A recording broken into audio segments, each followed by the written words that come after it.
Itong impeachment ni Bongbong Marcos. So, sufficient informed na daw. Pero nagkaroon pa ng pagtatalo patungkol dito. Siyempre, itong mga attack dog.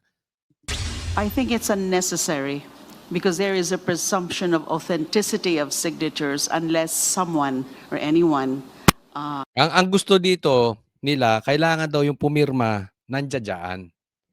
Sabi ni De Lima, meron ding hindi kailangan na nandiyan sila. Kasi ang presumption ay sila talaga yung pumirma unless you have evidence otherwise to the contrary. Kumbaga, kung meron kayong ebidensyang hindi sila pumirma. But presumption yan yun. So, siyempre, kita nyo yung mga pagmumukha ng mga buhaya. Ito yung kung buhaya si Tambaluslos, ito yung mga butiki pa lang.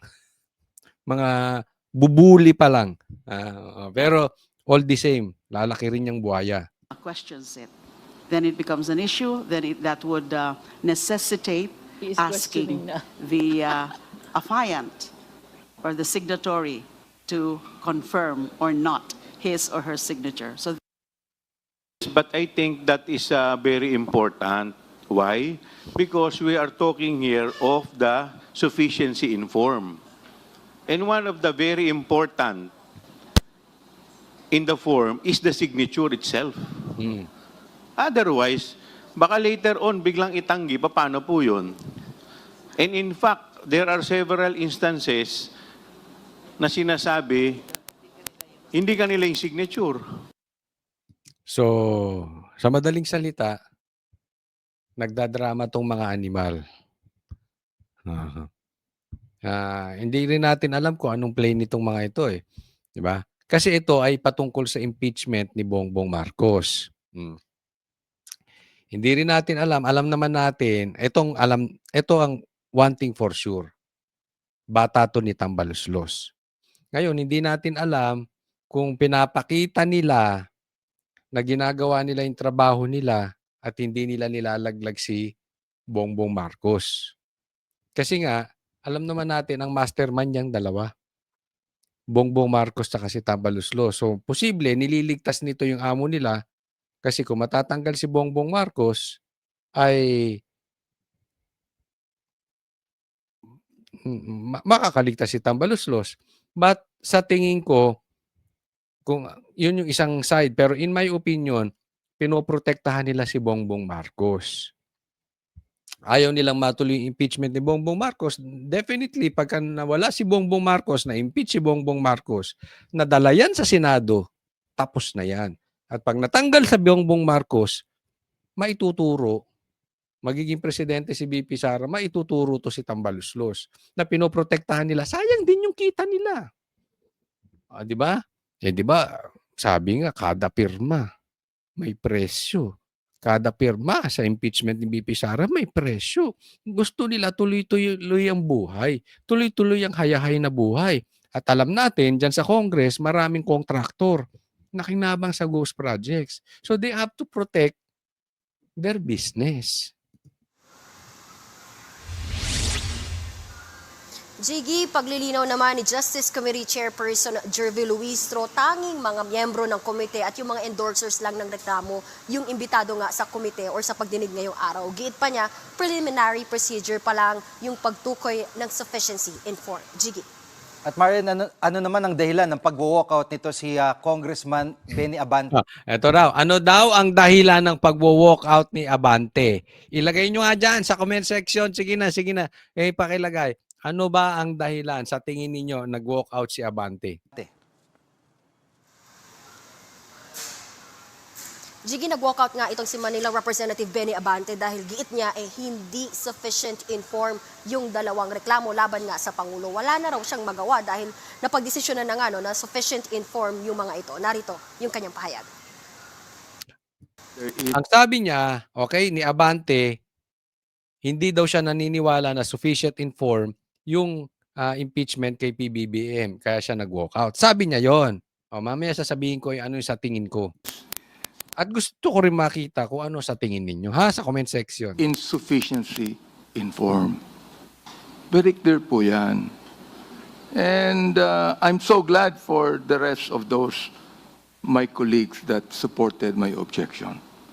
And therefore, realizing that this is actually an exercise in futility and a waste of the people's money, I therefore would like to walk out of this hearing right now. May drama pang animal. Kailangan pa ay nako.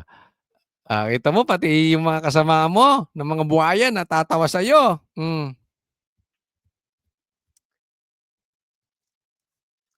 Alam niyo sa tingin ko kung bakit 'to nag-walk out? Nagpapataas ng presyo. Bonus 'yan. Makikita 'yan ni Tambi. "Uy, talagang pinagtatanggol ako ni Abante." 'Di ba? Pero alam niyo, bukod doon sa nagpapataas ng presyo, talagang iyakin 'tong mama na ito. Parang isip bata. 'Di ba? Eh, ano ba ang baby? 'Wag na lang baby. Ano ba yung bata? Yung bata hindi marunong mag-process ng nangyayari sa buhay. Basta hindi napagbigyan yung gusto niya, walk out. Basta hindi napagbigyan yung gusto niya, maglulupasay. Basta hindi napagbigyan yung gusto niya, magta-tantrum. Basta hindi napagbigyan yung gusto niya, iiyak. Ganun po ang bata. Ang matanda, marunong mag-process ng nangyayari. So, sasabihin, alam mo, iisipin mo, hindi lahat ng nangyayari sa buhay ay sasang-ayon sa'yo. Sa katunayan, mas marami ng gusto natin as an adult hindi natutuloy or hindi nangyayari. It's not the issue kung tama ka or mali ka. It is the issue, ano ba ang ginawa mo patungkol doon? But the result, as an educated and as a mature person, you need to process that hindi mo lahat makukuha ang gusto mo. Pag ang tao hindi marunong mag-process ng ganyan, magiging isip bata, and that is exactly Abante. Hindi marunong mag-process. Di ba? Ilan sa inyo na lahat ng ginusto nyo, nakukuha nyo? Ano ka, bata? Katanda mo na, puti na yung balbas mo, animal, di ka pa marunong mag-process ng pangyayari sa buhay. Pero yun yung part niya, na karakter niya, ito mama to, mababa talaga ang karakter. Pero ano yan, tandaan po natin, talo to si Abante. Talo yan, hindi naman dapat congressman yan eh. Ang nagpanalo lang dyan si Garcia. Ipinasok ito. Pero kung pag-uusapan natin, yung talagang eleksyon, talo yan.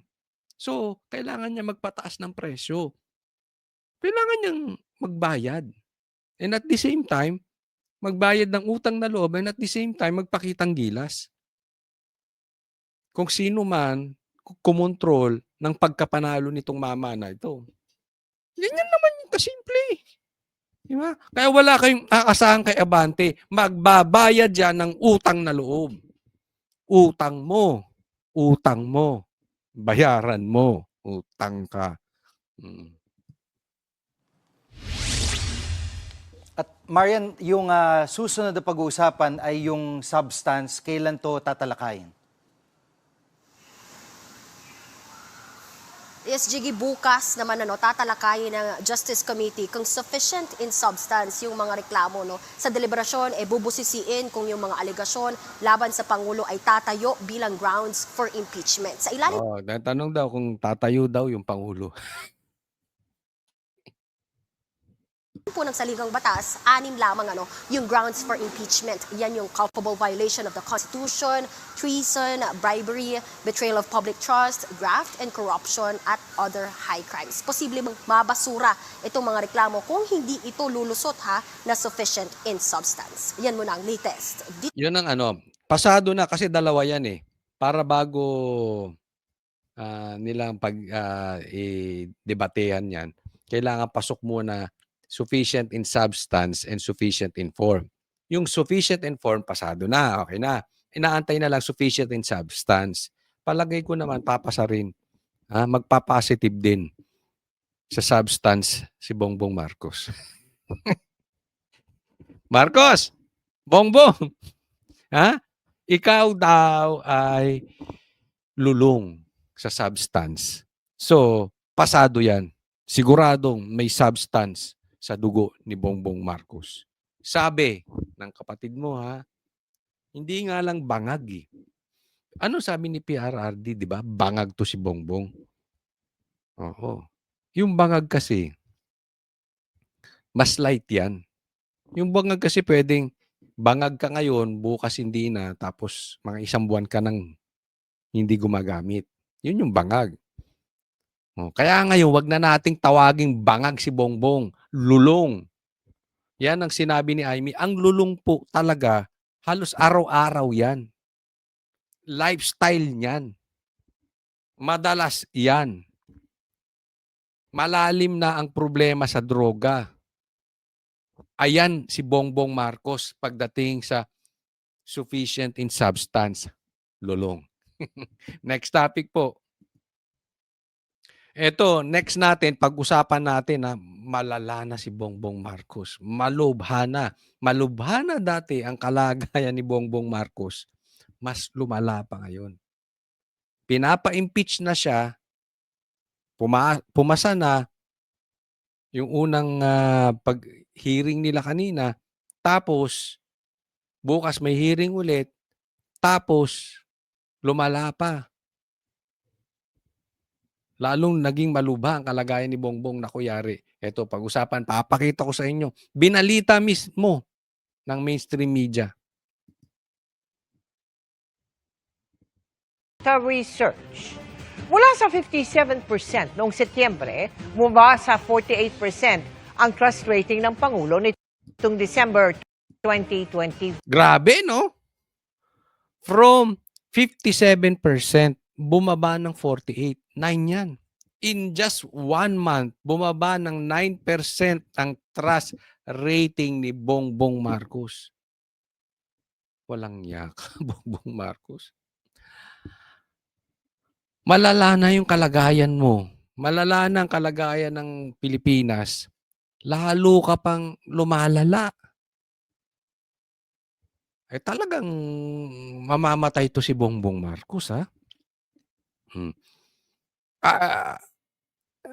magkakasakit ka. Isipin mo may impeachment ka na. Hindi ko alam, meron pa raw kumakalat na video. Meron pang hindi ko sinasabing tama 'yun eh. Nakikita nyo naman siguro, 'di ba? Nakapost sa social media. May kumakalat pa na may cancer na daw. Di umano. Kailangan kung totoo 'yun, dapat malaman ng publiko 'yun. Kailangan malaman niya ng i-declare nila 'yan. So, hindi natin alam kung totoo yan, pero yung kumakalat. Pero sa ganitong sitwasyon, dumadaos-dos na siya. 9% ang baka mamaya wala nang maniwala kay Alam mo, minamaliit nila tong yung trust rating. Sabi niya, magpa-drug test siya. Why should I? Di ba? Yun ang sabi niya. Anong kinalaman ng hair follicle test sa trust? Tanga talaga, no? Napaka-importante nun. Kasi kung walang tao, walang tiwala ang taong bayan sa'yo, yung nililid mo na grupo, yung nililid mo na bansa, walang tiwala sa'yo, you cannot lead effectively. Kayo na lang, halimbawa, yung maliit na lang, kayo, yung manager nyo wala kayong tiwala dahil addict. You think he can lead? Hindi. Alam nila, hindi nga sasama sa iyo yan eh. Unless addict din. Addict lang talaga sasama sa iyo. Pero yung iba, iiwasan ka niyan. Ganyan din dito. Hindi hinaharap ni Bongbong Marcos. Ipinagtatanggol pa nila Claire. Ipinagtatanggol pa ng mga politician. Yan. Dadaus-dos. Dadaus-dos yan. And alam mo problema dyan? Walang investor. Kita nyo, bagsak ang negosyo. Ang dolyar, umaakyat. May epekto po sa atin yan eh. 5. Bumaba rin ang performance rating o nasisiyahan sa pagganap niya sa kanyang tungkulin? mula 54% sa 51%. Mula 54, naging 51. Diba? Yung tiwala, nawala na. Yung satisfaction, buti nga may 51 ka pa eh. Sino nasasatisfy sa ginagawa ni Bongbong Marcos? Ako ka, sa tingin ko, doktor pa ito eh. Dinoktor pa ito. I don't think may satisfaction talaga, may satisfaction rating to ng more than 20%. Matindi ito. Bagya namang tumaas sa 53% nitong Disyembre ang trust rating ni Vice President. Kita mo, talagang, alam mo, si BP Sara nakahanda na. Handa na. And nakikita natin, it's not only BP Sara ang ready. Even the support. Kita naman natin the support group. Yun nga lang, walang pera si Sara eh. Alam naman natin yung ibang politiko. Mukhang pera din. No? Pero nakikita yan ng mga politiko, kahit yung mga politikong mukhang pera, that Sara is ready to lead. Kasi bakit? Yung tiwala ng taong bayan nandyan.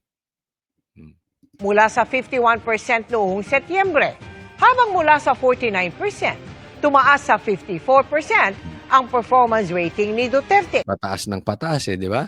Despite na kung ano-ano binabato sa kanya. Despite na wala nang halos balita sa kanya kung hindi negatibo eh. Di ba? Oh, halos wala ka nang malaman kung may ginagawa ba si BP Sara. Bakit? Wala namang binabalita, puro masasama binabalita sa kanya eh. Ganyan pa rin. That's how bad si Bongbong Marcos. Isinagawa ang survey noong December 16 hanggang 20, 2025 sa 1,200 respondents, edad 18 pataas. Meron itong margin of error na plus-minus 3%. Next topic po tayo. Eto, tingnan po natin, bigyan natin ng komentaryo itong pagiging masipag nitong si Vince Dizon. Talagang hinahanap niya na yung mga ghost projects. Tingnan po natin. Tumawid via Roro sa Samar at Leyte si Public Works Chief Vince Dizon linggo ng gabi para sa nagpapatuloy na Maharlika Road Network Inspection. Nang marating ang Port of Calbayog, agad na nakatikim ng sermon kay Public Works Chief Vince Dizon si DPWH Samar 1st District Engineer Raulito Yangzon at Assistant Engineer Raul Nabor Jr.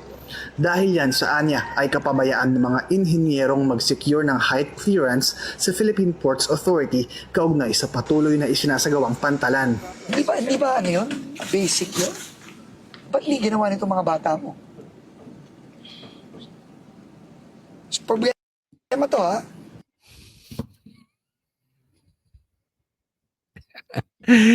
Artista ka na rin, Vince Dizon, ha?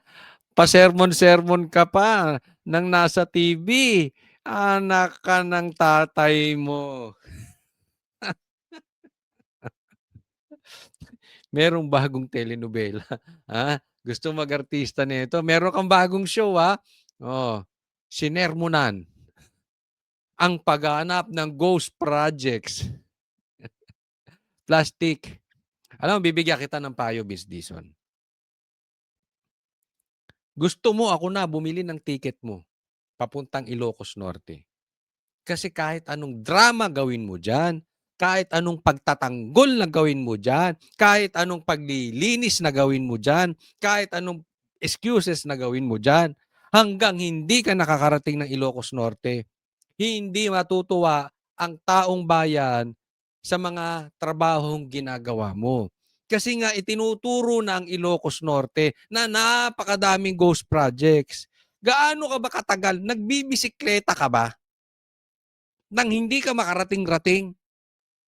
Pwede bang ibili na natin ng ticket ito? Baka walang pambili ng papunta ng Ilocos Norte. Nak ng teteng.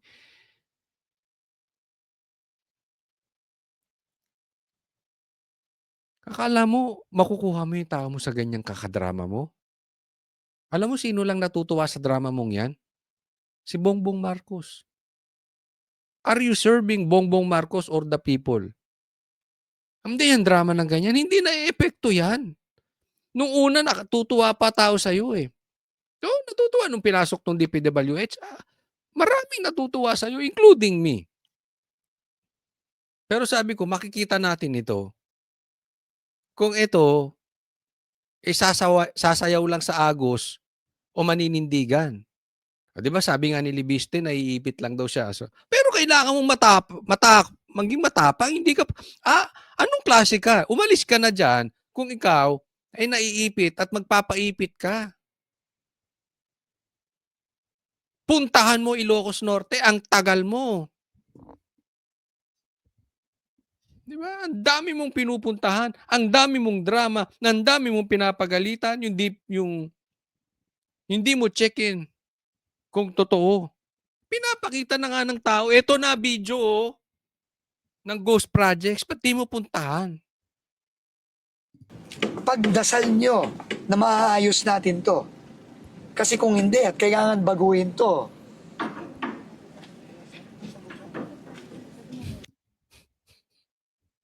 Kaya mo sabihin yan? Sa kontraktor ng Ilocos Norte? Paano kung proyekto ni Congressman Marcos? Kaya mo sabihin yan? Pustahan tayo, hindi pasensyahan tayo dito. Naks. 2025 nang simulan ang konstruksyon ng 500 meters na taas ng pantalan sa tabi ng dagat. Giit ni Dizon, kinakailangan ng mas mataas na height ng dock. Nakadagdag din sa init ng ulo ng kalihim ang 2019 pang delayed construction ng katabing Calbayog Diversion Coastal Road. Ito pa naman sana ang inaasahang magsisilbing daanan So, ang sinilip, yung 2019, anong nangyari sa'yo, Vince Dizon? Anong nangyari sa'yo? Pati Duterte, laglag mo na. Iniimbestigahan niya yung nangyari noong 2019. Di ba napanood na natin to? Nabulok din. Nabulok din ng Dizon. pasok at palabas ng Calbayog Port at alternate route ng Maharlika Highway ng probinsya. Gayunpaman, agad rin namang kinumpirma ni Dizon na nagkasundo na ang PPA Calbayog at mga inhinyero na dagdagan na lamang ng 2.5 meters ang height ng pantalan. Ngayon, ang mangyayari na nga ngayon, mag-uusap na lang yung engineers ng PPA at ng DPWH para i-finalize at mag-i-issue yung PPA ng clearance. Written clearance. So, Isang putol na Gandara Bridge naman ang inabutan ng kalihim for the second stop. 290 million pesos ang initial budget na kailangan para tuluyang maisagawa ang nasirang tulay. 2020 kasi nang gumuho ito dahil sa bagyo at kalumaan ng infrastrukturang 40 taon ng pinakikinabangan. At dahil may road right-of-way ang tulay, planong makipag-ugnayan ng DPWH sa LGU para sa 10 bahay na maaapektuhan. So 2020 naman ngayon, kanina 2019, 2020 nung gumuho, ibig sabihin wala silang ginawa, pero ngayon may ginagawa. ng rehab project na inaasahang sa 2028 matatapos. we have to relocate. Papatulong na lang tayo sa LGU, sa mayor. Kaya tayo mag-relocate, then we will have to compensate. Kita nyo yung naratibong gusto niyang iparating. Naguho ito nung 2020, pero ginagawa na ngayon at matatapos sa 2028. So, hindi nasikaso nung panahon ni Duterte, yan ang gustong palabasin. Pero nung panahon ni Bongbong, inaasikaso. At huwag kayong mainip sa resulta kasi matatapos sa 2028. In time, pagdating ng 2028, pag wala na yan, hindi natapos, wala na tayong masisisi. Tapos na yung termo ni Bongbong Marcos. Ang galing mo, Dizon. Huwag ka sana magpakatuloy-tuloy na nabubulok, Dizon. Huwag kami. So wala tayong choice. Ang steel bridge naman ng Barangay Pulangi sa Calbiga, Samar ay planong isailalim din sa rehabilitasyon. Umuuga na kasi ito tuwing dumadaan ang mabibigat na sasakyan. Sa ngayon, Pero ako hindi ako nagiging bias dito. Pag ito naman talaga nagpunta ng Ilocos Norte, pupurihin din naman natin. Di ba? Ganyan naman si Consoli. Batas tayo. Alam mo, ito kasing nagiging naayawan ko rito. Mamaya explain no? nakikipag-ugnayan na ang DPWH sa construction giant na Ace Builders na siya rin katuwang ng Department of Ito. tayo, dun lang tayo sa tama. Okay? Pag gumawa ng tama, di pupurihin natin. Di ba? Pag mali, mali. Pag tama, tama. Eh, ginagawa niya mali. Kaya nga sinasabi ko, pag pumunta to Ilocos Norte, at inimbestigahan niya, at maganda report niya, yung tunay, ipupurihin natin. Ano mo, ito'y naihahambing ko. No? Sana naman, hindi tayo na, hindi si Vince Dizon na sinasabi ko rito. Pero nakikita natin ang galaw ng pera. Alam niyo kung bakit? Yung iba, talagang halos babuyin si Bongbong Marcos. Halos babuyin si Bongbong Marcos. Pero, hindi kayo nagtataka? Hindi mapitik si Tambaluslos. Eh, alam natin parehas mastermind yan sa Ghost Projects. Parehas yan. Nagpahirap sa Pilipinas. Paano mong napapansin ang kalokohan ni Bongbong Marcos na hindi mo mapansin ang kalokohan ni Tambaluslos? It's impossible. Unless money talks. Wag na tayo diretsahan na po tayo. 'Di ba? And vice versa. Meron naman panayang banat kay Tambaluslos. Hindi man naman mabanatan si Bongbong Marcos. Nagigets nyo?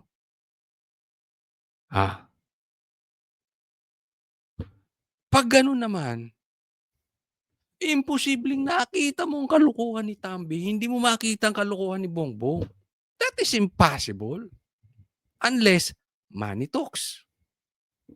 Tama or tama-tama? O, lagay nyo sa comment section. Huwag na tayong maglokohan dito.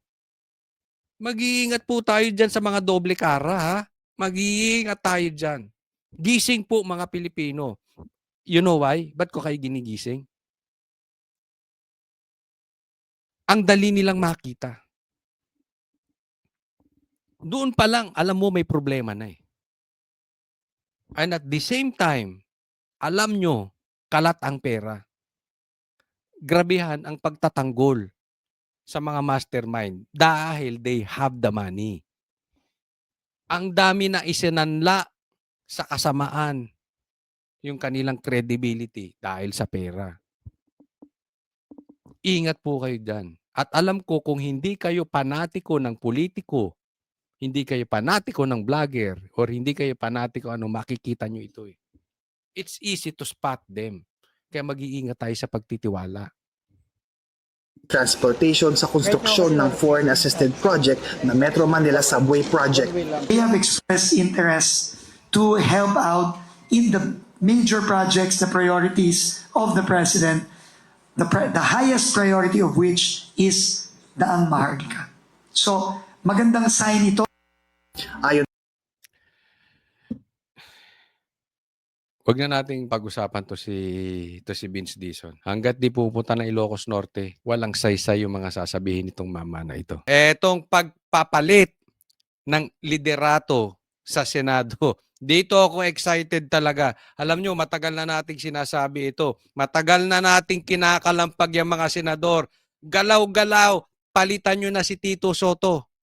Meron akong nabalitaan na wala sa balita. Wala sa news na ito.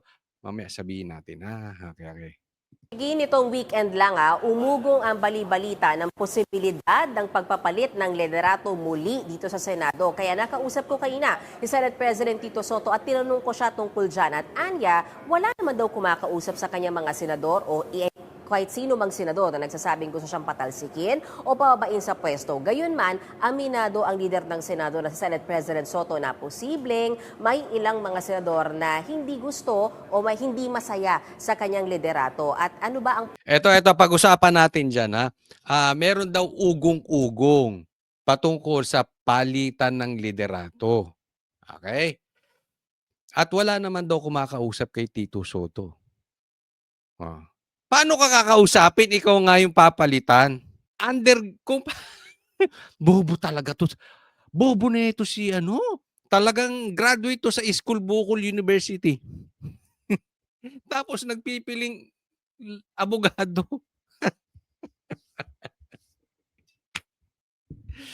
Anak ng teteng. Oo, okay. So, siyempre hindi ka kakausapin kung meron yan underground. Parang yung ginawa niyo ni ano, alam, alam ng mga senador. Ito yung sinasabi kong madalas. Kung ang Banateros, boses ng taong bayan, eto si Tito Soto ay boses ni Tambaluslos. Eto si Pinky Lacson ay boses ni Tambaluslos. Paano kayong sasabihan? Talagang hindi kayo sasabihan. Kung magkakaroon man ng palitan, biglaan.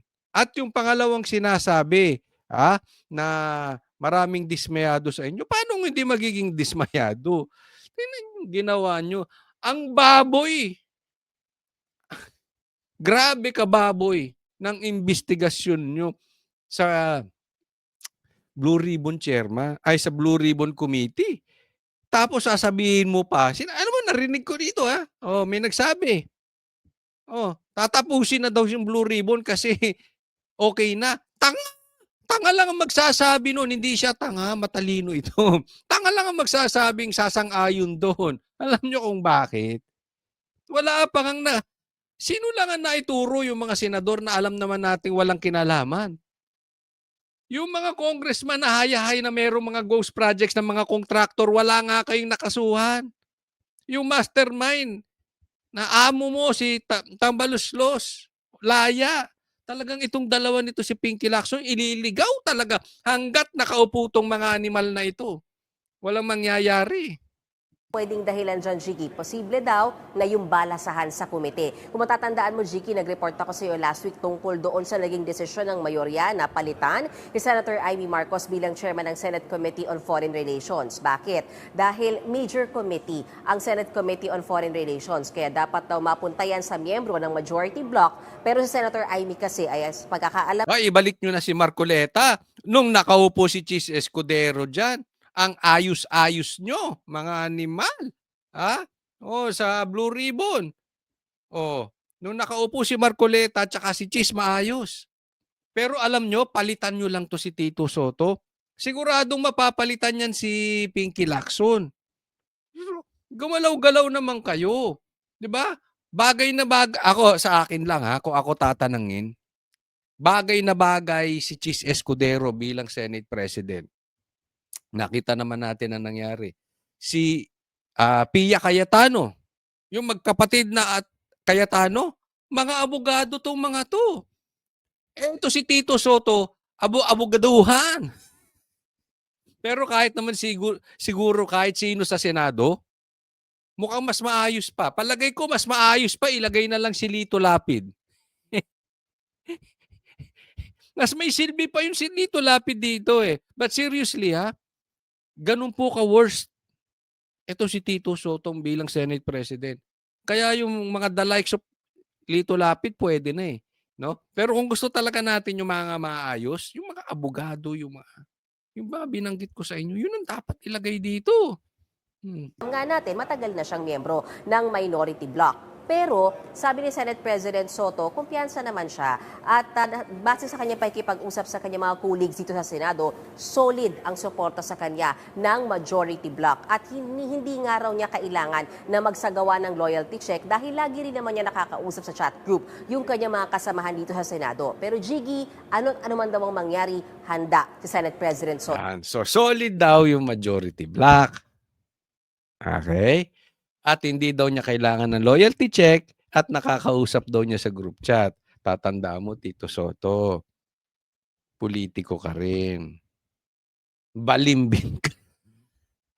Hindi ikaw lang ang balimbing, oy! Tatandaan mo, sa pangit ng ginawa nyo dyan sa Senado. Pero ako tatanungin ninyo, dapat palitan na to si Tito Soto. Totoo. Papalitan nito? Sinong gusto nyo, mga senador? Kaya gusto kong gumalaw na kayo Sinong gusto nyong mapalitan? Si Tito Soto? O yung konstitusyon? O yung batas natin? Plano nitong palitan yung konstitusyon May plano tong maging presidente. Tatandaan ninyo. Pinangarap na nito once maging vice president. At ngayon, sasamantalahin itong si Tito Soto na walang standard bearer si Bongbong Marcos. Ah, 'di ba? So ito pumupustura. Pumupustura si Risa, pumupustura si Torre, pumupustura na rin si John Vic. Marami nang sumisipsip sa Pangulo para isa po ito. Pero alam nila hindi nila kakayanin si Sara. Anong gagawin nito? Sabi ko nga sa inyo, boses to ni Tambi. Anong ginawa ni Tambi noon? PI. Lintik na PI yan. Alam mo si PRRD? Nung personal naming nakausap, personal to galing mismo sa bibig niya. Kausap namin 3 banatero, si Banat Bay, ako, tsaka si Boss Dada. Galit na galit siya sa PI na yan. Ngayon, nagmimistulang, boses ni Tambaluslos. Gusto na rin palitan ng batas. Wow, wag tayong papayag. Payag ba kayo eto maging Prime Minister? Alam niya hindi niya kayang talunin si Sara kaya gustong pumustura nito, animal. Ano tayo? Ngayon na nga lang nagkaloko-loko na yung investigasyon sa Blue Ribbon. Ano pang mangyayari pag ito naging Prime Minister? Magkakaloko-loko talaga tayo dito. Ay, mga senador, kilos-kilos. Pero may nadidinig ako. Mamaya, kukwento natin, ha? Pakinggan natin ang bahagi ng kanyang pahayag. Kung tatanungin mo ako, ano bang iniisip ko na maaaring hindi natutuwa ang ilan sa mga kasama, ha? Baka dahil mahigpit ako.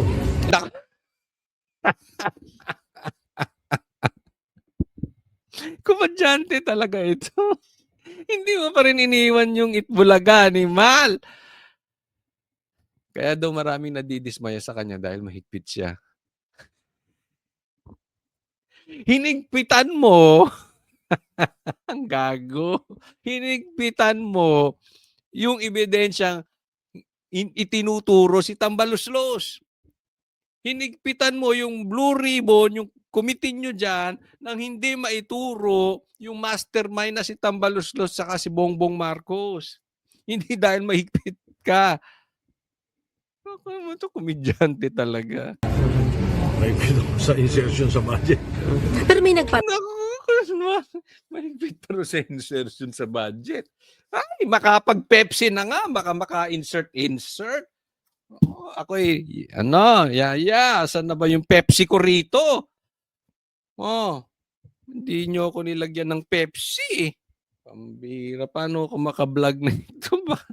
Hindi tuloy maka-insert. Sige, tuloy na tayo. Ramdam SP na hindi masaya sa liderato ninyo? Hindi, wala naman. Wala naman nakakarating sa akin.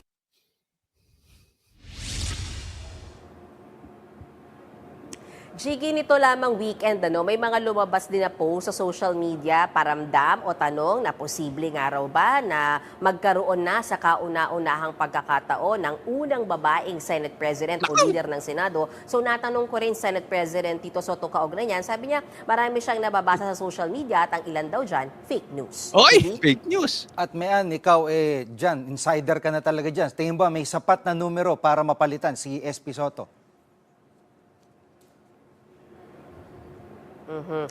Na-interview namin Fake news daw na merong papalit na babaeng Senate President. So tinatanong yung reporter, ano ba talaga ang ugong-ugong sa loob?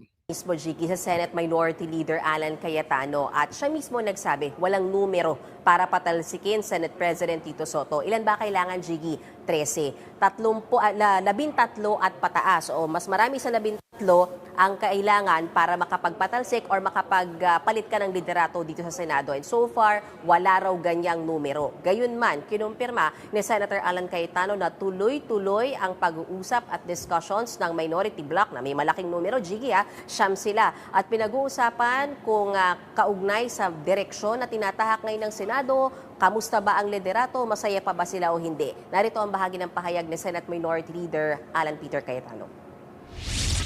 It's rumors until it's there, di ba? There's always discussion. There are people with happy of our direction, may people na hindi happy sa direction. May rumors at lagi naman daw may discussion ng palitan. At meron daw hindi happy sa pamamalakad ni One Ball University. Yun yung sinabi ni Cayetano patungkol sa palitan, ha? Ako personally, I think everyone's campaigning instead of governing. So it's really, do you get 13 people of like minds? But as of today, wala pa yung 13 na yan or yung 13 hindi present. Yan. So wala pa raw silang numero. Pero may bubulong ako, huwag niyong ipagkakalat. Secret lang natin. Kasi may sinabi sa akin yung bubwit, kaya hindi ko na isisigaw. Bulong lang. Bulong. Okay lang bulong.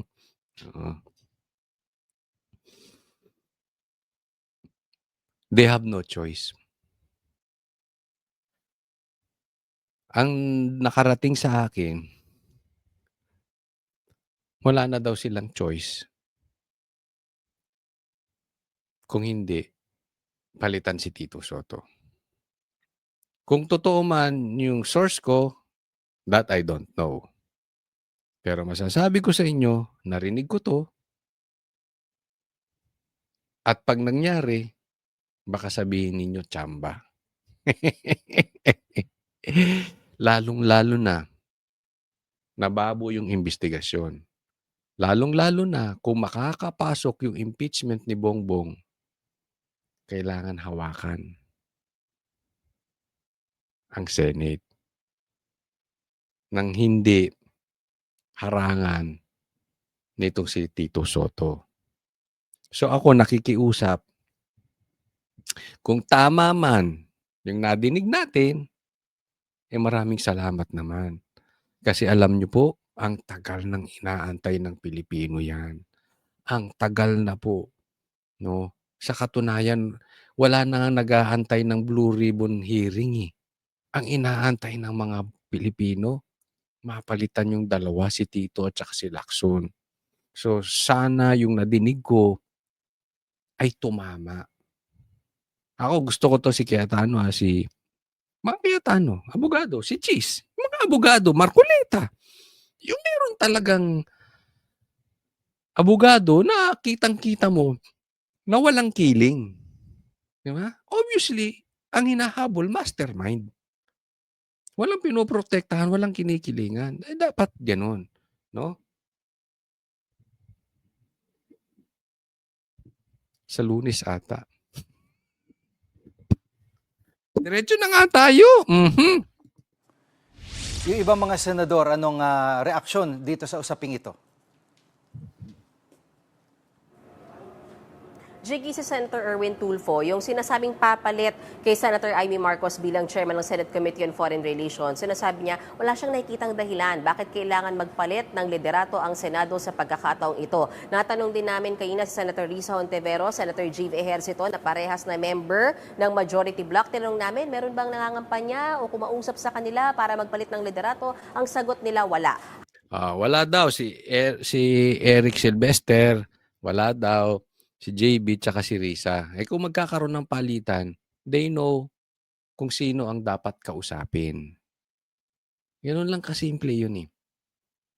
Di ba? And I don't think it's Risa. And etong tandaan nyo ang pagiging senador nitong Tulfo na ito, sablay yan. Sablay dahil may kaso pa nga yan eh. Di ba? So, walang gagawin niya kung hindi umayon sa administrasyon. Kulang na lang dilaan nito puwet ni Bongbong Marcos o ng administrasyon para hindi matabig yung kanyang kaso. Siyempre, safety siyang senador. Di ba? Ganun ang gagawin niya. Ano pa aasahan mo dyan? Habang si Senate President Pro Tempore Ping Lacson, nakasanggang dikit ni Senate President Tito Soto, sinalag yung mga balita ng kudeta at tinawag nga niya na chismis lang yan at inihalin tulad sa isang continuing crime nga raw. Yung mga threats ng... Paalala ko lang chismis daw yan. Chismis Okay, yan ang sabi nila. Baka yung narinig ko, baka chismis lang din. Basta narinig ko yon sa bubwit ko. And usually, pag ako nagchismis, nakakatsamba. Nangyayari. Di ba? Pero hindi natin alam. Malay natin, fake news ngayon yung bubwit ko. Pero pag nangyari, sabihin nyo, Kotsoli, nakatsamba ka na naman. Okay? Pero gusto ko marinig opinion nyo. Pakilagay Pakilagay diyan sa comment section. Gusto nyo na ba? Isigaw nyo, kailangan marinig to ng mga senador. Makiusap na tayo. Palitan na. Itong si Pinky tsaka si Tito Soto. Lagay nyo dyan.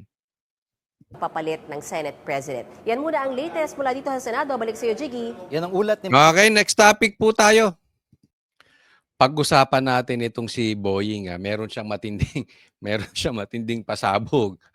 Buhay pa pala itong Boying na ito. Hindi ko alam kung pusa ito si Boying o masamang damo eh. Buhay pa. Akalain mo yun, no? Isang pirma na lang to eh. Di ba naging ano na yan, malala ang sa sakit niya ni nangayayat ng gusto yan. Pero ngayon parang may sa jablo ba eh. Pag-usapan natin. Sa mga naghahanap ng matataas na opisyal sa mga pananagutin kaugnay ng flood control scandal, sinabi ng ombudsman na tahimik na gumugulong ang investigasyon sa ilan sa kanila. We have around 12 very, very ripe cases or investigations 12 daw. Na tamang kaso na malalaking isda. that are about to ripen into cases. 12 of them are already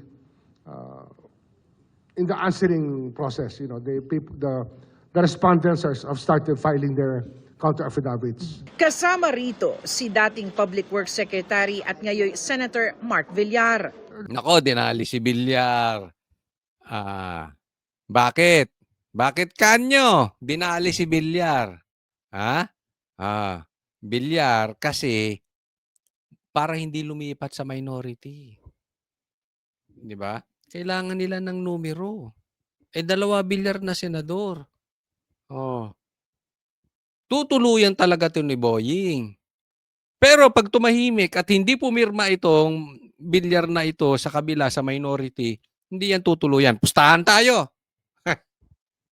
Villar, kailangan mo maging matapang. There's a team that is investigating that already. But I don't think it's reached preliminary investigation. It's still under fact-finding. Gumugulong na rin ang investigasyon kina Senador Chis Escudero at Pinaginitan na si Chis saka si Villanueva, no? Nakikita mo, yan yung mga yan yung lagi nating sinasabi. Di ba? Ito si Boying, galit to sa pogi. Kaya pinag-initan nga sa si Bong Revilla at saka si Chis, di ba? Alam natin, artista rin. Tapos may asawang artista, lahing artista, pamilyang politiko. So, malaking balita, malaking diversion. Hindi ka naman magda-divert sa papitsoging balita. So, yan ang balita. Pero kailangan nila magkaroon ng big time. Tatandaan natin. Kaya I respected Chis. Tatandaan natin pinaglaban ni Chis na dumaan sa due process yung impeachment ni BP Sara. Tatandaan din natin, huwag tayong makakalimot na si Chis, siya ang nagsiwalat. Isa sa pinangalanan niya si Tambaluslos. So, kaya mainit sila talaga dito. No? Nakikita naman natin yung sitwasyon na ganyan. Kaya, ginugulo talaga nitong mga ito eh. Isipin mo, ibabaling mo sa mga sikat, pag-uusapan. Anong nangyayari? Lahat kinakasuhan, pero si Tambaluslos wala. Si Bongbong Marcos wala. Ano to? Joke ba ito? Diba? Doon na papunta yung investigasyon. Saan pumupunta si Boying? Akala ko ba susundan nila yung ebidensya. Palayo sila. Loko-loko rin. Chis Escudero at Senador Joel Villanueva. They're under investigation. Maybe the case of Senator Villanueva is a little more advanced than Senator Escudero. But it's moving. It's moving.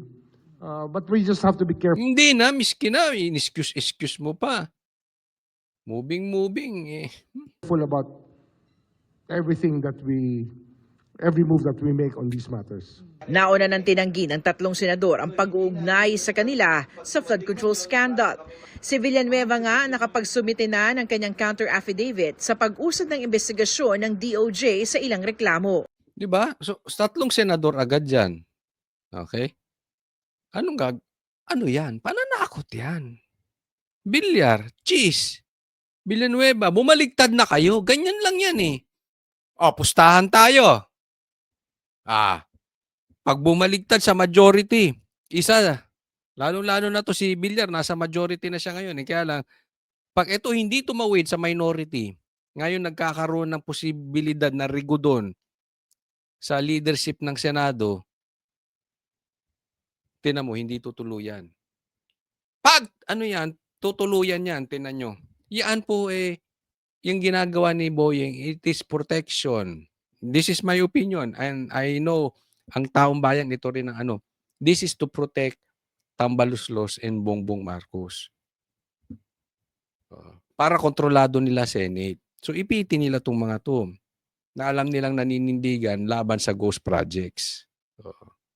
Samantala, susulat umano si Remulla kay House Speaker Bogie T para ireklamo ang proseso ng pagbibigay ng Kamara ng SALN o Statement of Assets, Liabilities and Net Worth ng mga iniimbestigahang kongresista.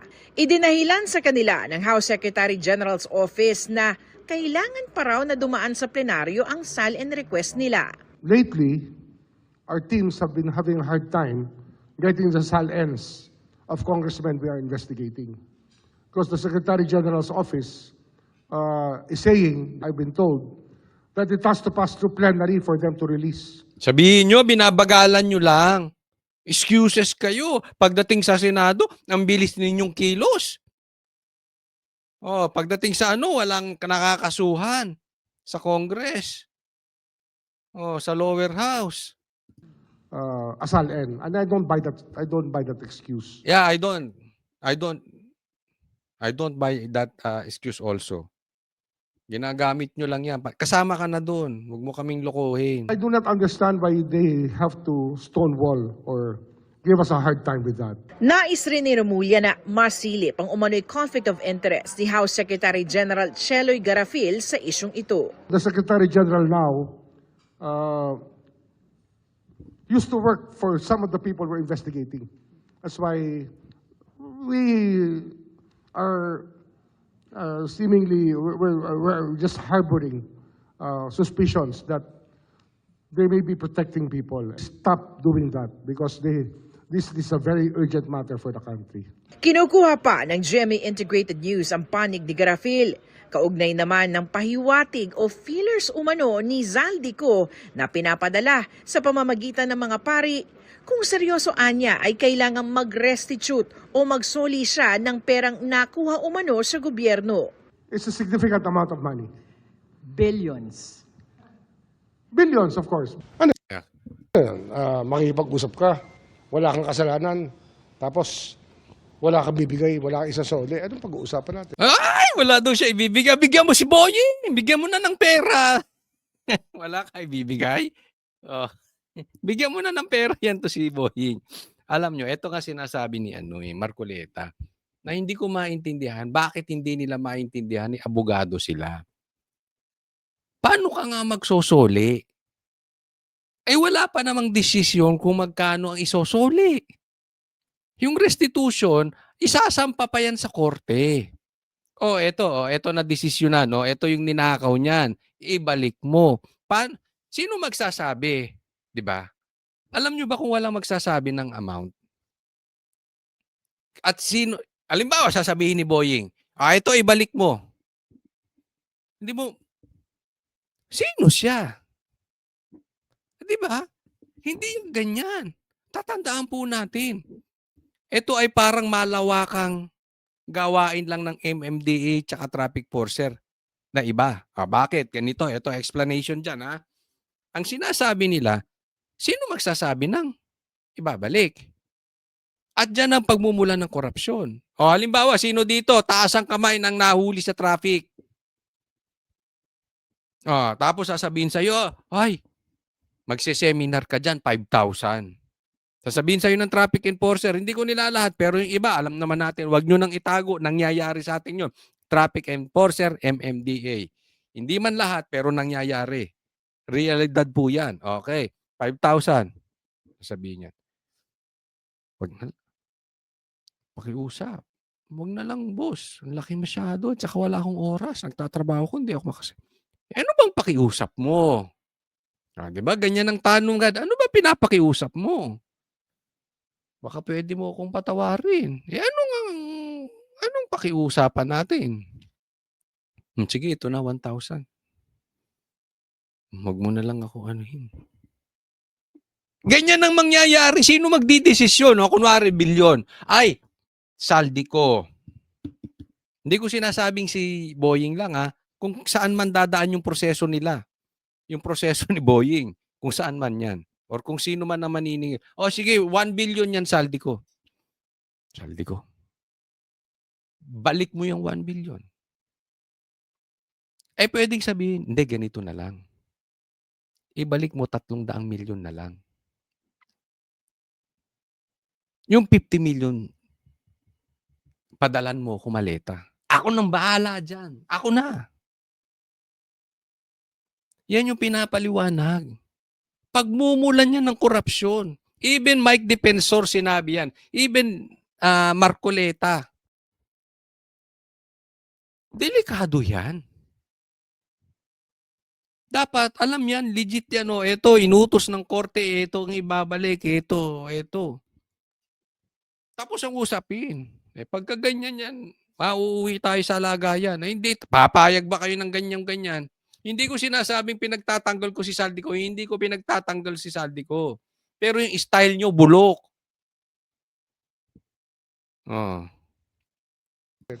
Ang kahandaan anya magsoli ang magbubukas ng pinto sa mga posibilidad para kay Ko. Possibility rin ba yun? Pagiging state witness? Si Saldico, pakinggan natin ano sagot niya. Pagiging state witness si Saldico. Pwede yan, basta nasa dahilan.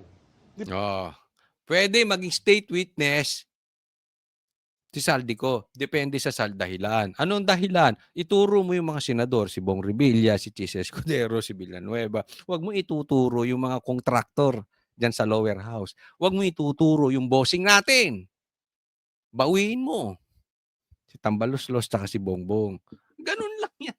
Isus, naglolokohan pa ba? Tingnan nyo yung Bernardo na yon. Kaya naman naging state witness. Ganun lang yun. Alam na napanood na ng taong bayan niya, pinagloloko nyo. Depende sa dahilan yan. Sa ngayon, wala akong nakikita. Pero kung ipaliwanag sa akin na mayroon namang ganito o mayroong ganon, baka sakali pwede. Diba? Para sa Diba? So, alam na natin ibig sabihin niya. Baka sakaling po pwede. Anong tawag nila dyan? Exit plan ang tawag dyan. Pag bumelta si Saldico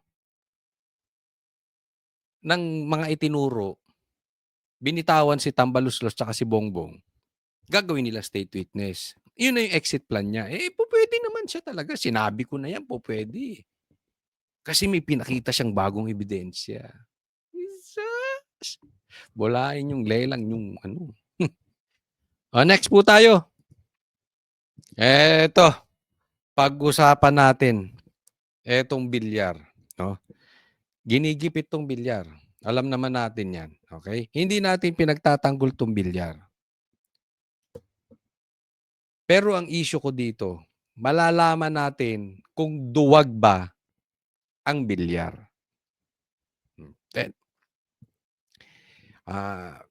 Ilagay nyo dyan sa comment section kung sa tingin ninyo duwag itong mga bilyar. Pag-usapan po natin ito. Pinag-aaralan na ng Justice Department ang inihaing kasong kriminal ng Securities and Exchange Commission laban sa Villar Land Holdings Corp. Nako, pati yung yung kanilang pinakaulo. Dinalin na. Manny Villar. Kadikit nitong kumpanya at mga opisyal ng mga ito. Dahil yan sa di umano'y pagsisinungaling para kumita ang kanilang kumpanya at panluloko para maengganyo ang publikong bumili ng company shares batay sa peking impormasyon. When cases are filed here, it is not immediately for preliminary investigation. It will still have to go through study and scrutiny by the panel to determine whether it is appropriate already to conduct the preliminary investigation. Kasama sa mga inireklamong opisyal ng Villar Land ang chairman nitong si dating House Speaker at Senator Manny Villar, kanyang asawang si dating Senator Cynthia Villar at mga anak kabilang sina Senator Camille at Mark Villar bilang mga direktor ng kumpanya. Eto, dito muna tayo pag-usapan natin 'tong mga bilyar, okay? Alam naman natin nasa kalagitnaan ng bakbakan ngayon. Merong usaping palitan ng, ng, liderato sa Senado at kailangan nila ang bilyar. Eh, nilaglag nila itong bilyar nung lumipat si Camille doon sa kabilang partido, okay? Ngayon lumipat ulit 'tong Camille tsaka si Mark sa kabila. Nung election time pa 'yan, eh. But anyway, ito ay isang chilling effect na ginagawa ng administrasyon. Hindi ko sinasabing walang kasalanan ng bilyar, pero masusukat natin ang bilyar kung duwag sila. Kasi yung timing, nakita natin nung lumipat, nung nanindigan 'tong si Camille, 'di ba? Tapos ngayon lumipat sa majority. So, sinasabi dito sa bilyar, "Ay, huwag kayong lilipat, itutuluyan talaga namin kayo. Ha? Pagka diyan lang kayo, manatili kayong duwag, manatili kayong pipi, walang mangyayari sa inyo. Kaya yan, taganin nyo sa bato. Pag tumahimik ito at hindi lumipat ang bilyar, sigurado, mawawala tong kaso na ito." Okay. Pero, pag lumipat to sa kabila, at naging yung minority ay magiging majority ngayon at mapapalitan si Tito Soto, yan yung pinano natin. Kakanain nitong talaga. Pero, nasa likod nyo ang taong bayan. Diba? This time, pagtatanggol kayo ng taong bayan. Kasi nakita nila na nanindigan kayo at matapang kayo. Pero kung mananatili kayong duwag at tahimik, that is a political suicide. At kung mananatili kayo dyan sa majority, hindi namin kayo tatantanan. Dahil you owe it to the Filipino people. Kayo yung dalawa sa lumipat dun eh. Kaya nga tayo napunta dito. Alam mo, maaalala ng taong bayan? Yung pambababoy ni Tito Soto, yung pambababoy ni Lacson, kasalanan nyo o hindi nyo kasalanan, indirectly, ang naiisip nila bilyar. Kaya, it's about time. May consequences, manindigan kayo. Pero, nasa likod naman nyo ang taong bayan. Ng kumpanya. Inireklamo maging ang mga opisyal ng mga related entities na MGS Construction at Infra Holdings Corp na ang may-ari ay kapatid ni dating Senator Manny Villar. Ayon sa SEC, iniulat ng Villar Land sa isang public disclosure noong 2024 na tumaas ang halaga ng total assets nito sa 1.33 trillion pesos mula sa mahigit 1 bilyong piso lang noong 2023 dahil sa revaluation umano ng real estate holding nito. Pero ayon sa SEC, isinapubliko ito kahit hindi pa tapos. Ako, ato sa akin, medyo malalim na po itong problema nilang bilyar, okay? Sagutin nyo to, bilyar. Pero alam kong alam naman to ng bilyar at alam kong alam to ng taong bayan na ito'y panggigipit lang. No? Gawain na ng gobyerno manghalukay.